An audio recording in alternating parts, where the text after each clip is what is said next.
Shut up and sit down. 16.3 Composition.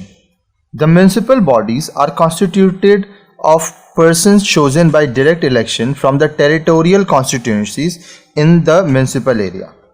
अब देखिए, जो नगर निगम के लोग होते हैं उनको कैसे चुना जाता है? डायरेक्ट इलेक्शन होता है, सीधा चुनाव होता है। उस क्षेत्र का, जिस क्षेत्र का वो म्युनिसिपल कॉरपोरेशन, वो म्युनिसिपल बॉडी होने वाला है। कहने का मतलब आपके एरिया का जो म्युनिसिपल बॉडी है उसके लिए कहाँ पे चुनाव होगा? उसी एरिया में, और वहाँ पे जो वोट होगा उसमें जो जीतेगा वो वहाँ का कार्य संभालेगा। However, the legislatures of a state may, by law, provide the representation in a municipal body of a person having special knowledge or experience of municipal administration, the member of Rajya Sabha, Lok Sabha, and the member of legislative councils and legislative assembly of the state, representing constituencies which comprise wholly or partly the municipal area, and the chairpersons of wards committee. हालांकि देखिए, जो राज्य का विधान मंडल है, विधानसभा है, उनके पास ये कानूनी हक है कि वो जो म्युनिसिपल बॉडी है, ठीक है, जो किसी क्षेत्र में नगर निगम बनेगा उसमें वह लोगों को नौकरी दे सकता है, काम दे सकता है, जिनके पास म्युनिसिपल एडमिनिस्ट्रेशन का नॉलेज हो या तो उनके पास एक्सपीरियंस हो। वो राज्यसभा के सदस्य हो सकते हैं, लोकसभा के सदस्य हो सकते हैं, या विधान परिषद के या विधान सभा के, उसी राज्य के विधानसभा या विधान मंडल के, विधान परिषद के सदस्य हो सकते हैं। ठीक है, अब या तो जिस म्युनिसिपल एरिया में उनको भेजा जा रहा है वो पूरी तरह से वहीं पे रहते हो या उसी से संबंधित हो या कुछ हिस्से से वहाँ पे संबंधित हो। ठीक है, और वार्ड कमेटी के वो चेयरपर्सन बन सकते हैं। Empowerment of weaker section of society and women bye reserving seat for such group is one of the important constitutional provision of the constitutional amendment. अब देखिए, जो संविधान में संशोधन किया गया और जो संविधान में प्रावधान रखा गया कि यह जो समाज है, ठीक है, जिस एरिया में, जिस क्षेत्र में वो म्युनिसिपल कॉरपोरेशन बन रहा है, उस क्षेत्र के जो कमज़ोर वर्ग हैं समाज के, महिलाएं जो हैं, उनके लिए सीट्स रिजर्व कर दिया गया। The offices of chairperson are also be reserve for SC, ST and women. अब जो चेयरपर्सन होंगे उनके ऑफिसेज में भी कुछ सीट्स रिजर्व कर दिए गए SC schedule caste, SC schedule tribe और महिलाओं, इन तीनों के लिए। Thus, at least 1 year out of 5-year duration of Municipal Corporation of Delhi, the office of the mayor is reserved for a woman and 1 year is reserved for the councillor of scheduled caste.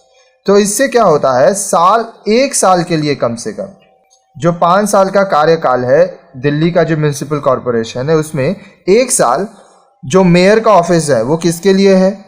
एक महिला के लिए reserve होता है, और 1 साल वो schedule caste के जो काउंसलर होते हैं उनके लिए रिजर्व होता है। It gives a term of 5 years to the municipalities and if any of them is to be dissolved it must be given an opportunity of being heard. अब जो ये म्युनिसिपल कॉरपोरेशन, जो ये नगर निगम, नगर पालिका को चुना जाता है, इनके पास 5 साल का कार्य का समय होता है। ठीक है, लेकिन अगर 5 साल से पहले इनको खत्म करना है तो खत्म करने से पहले उनका भी पक्ष सुना जाता है, उनके पास भी यह अवसर है कि वो अपना पक्ष रख सकें। To be able to understand the composition of urban local bodies, we give below a very brief account of Municipal Corporation of Delhi. अब देखिए, शहर में जो ये लोकल बॉडीज, स्थानीय जो ये संस्थाएं बनती हैं, जैसे कि आप नगर निगम की मैं यहाँ बात कर रहा हूँ, तो उनकी रचना को कैसे वो बनाया जाता है ये समझने के लिए हम लोग एक दिल्ली का जो म्युनिसिपल कॉरपोरेशन है, नगर निगम है, उसका एक एग्जाम्पल समझते हैं यहाँ पे। This corporation covers entire area of Delhi except a small portion of new Delhi where seat of union government is situated.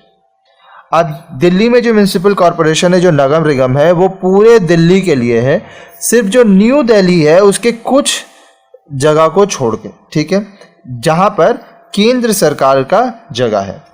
The corporation has 134 elected members councillor.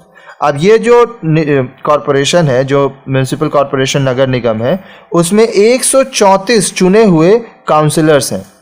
They are directly elected from single member wards on the basis of universal adult franchise. अब वो सीधे तौर पे चुने जाते हैं. हर एक ward का एक काउंसलर होता है, ठीक है, और ये यूनिवर्सल अडल्ट फ्रेंचाइज के ऊपर है. कहने का मतलब जो व्यक्ति 18 साल से ऊपर है, उसी क्षेत्र में है, चाहे वो महिला हो चाहे पुरुष हो, उनके पास ये अधिकार है कि वो अपना वोट दे सकते हैं और काउंसलर, अपने एरिया का काउंसलर चुन सकते हैं. Several seats are reserve for women and for schedule caste. बहुत सारे जो सीट्स हैं वो महिलाओं के लिए और शेड्यूल कास्ट के लोगों के लिए आरक्षित किए गए हैं. It is elected for 5 years. 5 साल के लिए चुना जाता है उनको. Besides there are 15% nominated by the Delhi legislative assembly. अब इसके साथ साथ 15 लोगों को कौन चुनता है? दिल्ली की जो विधानसभा होती है वहां से चुना जाता है. The corporation functions through various committees, the standing committee being the most important. अब जो म्यूनिसिपल कॉरपोरेशन है वो अपना काम बहुत सारे कमिटीज के द्वारा करवाती है, जिसमें जो स्टैंडिंग कमेटी है वो सबसे महत्वपूर्ण होती है. The political head of the corporation is the mayor, elected by the councillor for 1 year. अब देखिए, जो पॉलिटिकल हेड होता है वो कौन होता है? मेयर, ठीक है. इनको कौन चुनते हैं? काउंसिलर. कितने समय के लिए? 1 साल के लिए. A civil servant called the municipal commissioner is its administrative head. अब एक सिविल सर्वेंट जिनको म्यूनिसिपल कमिश्नर कहा जाता है वो एडमिनिस्ट्रेटिव हेड होते हैं म्यूनिसिपल कॉरपोरेशन के लिए. Most of the corporations are generally based on this pattern. अब ज़्यादातर जो नगर निगम है वो इसी पैटर्न पे होते हैं. Shut up and sit down. Shut up and sit down.